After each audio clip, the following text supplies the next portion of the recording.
Hello friends, সবাই কেমন আছো? তো আজকে বানাবো হচ্ছে খারকচু পাতা বাটা। শুকনো কড়াই দেখতে পাচ্ছ, শুকনো কড়াইটা গ্যাসে বসিয়ে দিয়েছি। দিয়ে দিলাম কালো জিরে। দিয়ে দিলাম একটু কালো জিরে। আর এর সাথে দেবো হচ্ছে বেশ একটু বেশি পরিমাণে রসুন, মানে যতটা পাতা বাটবে তার মানে সেইটা বুঝে রসুনটা একটু বেশি পরিমাণে দিলে ভালো হয়, মানে একটা ভালো ফ্লেভার আসে রসুনের। তো কালো জিরে রসুন দিয়ে দিয়েছি। এবার দিয়ে দেবো হচ্ছে কাঁচা লঙ্কা। তো ঝালটা একটু বেশি, মানে কচু বাটা ফাটা বা যে কোনো বাটাতে ঝালটা একটু বেশি হলে আমার ভালো লাগে। তো আমি সেই পরিমাণেই খাই। এবার তোমাদের যেরকম মনে হবে তোমরা সেই অনুযায়ী ঝালটা দিতে পারো।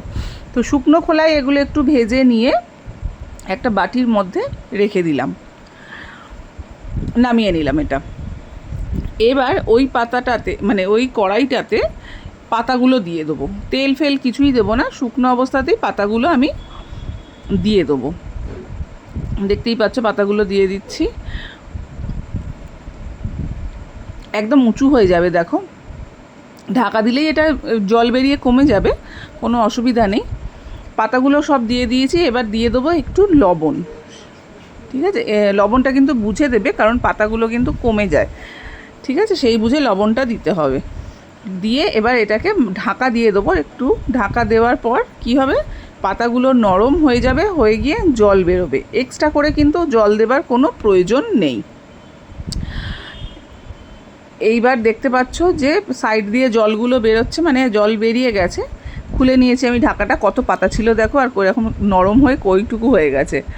এবার দেখো ভালো করে, এবার কি করব, ওই জলটা আমি ভালো করে শুকিয়ে নেব, মানে একটুও যাতে কিন্তু জল না থাকে, জলভাব একদম না থাকে, পুরো ফুল শুকিয়ে নেবো। আর দেখে নেবে যেন পাতাগুলো একদম নরম হয়ে যায়।